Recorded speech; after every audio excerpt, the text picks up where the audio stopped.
When you think of Rosh Hashanah, what two symbols come to mind?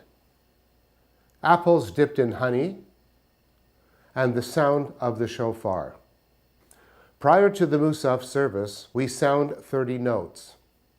During the Musaf Amidah, we sound 30 notes. At the end of the service, we sound 40 notes. This then brings us to a total of 100 notes. So let's go into the main sanctuary and I'll show you what they sound like.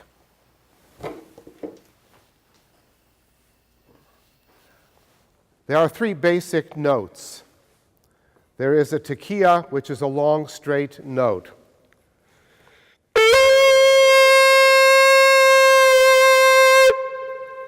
Then there is a shvarim, three broken note.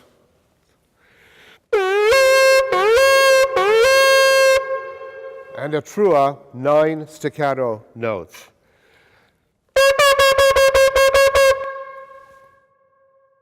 Finally, I'd like to give you a taste of this shofar that I'll be using in the main sanctuary on Rosh Hashanah.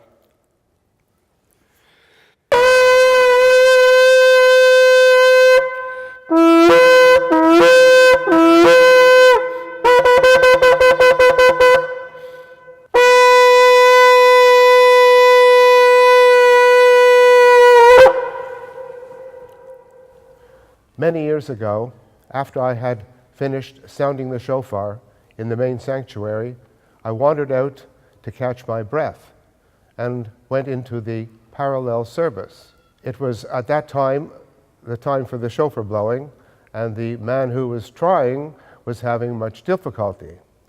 So I decided to help him out by blowing my own shofar from the other side of the room. And everybody looked at him and said, "Wow, what a miracle." May the sounds of the shofar penetrate each one of us so that we may be rewarded with a Shana Tova.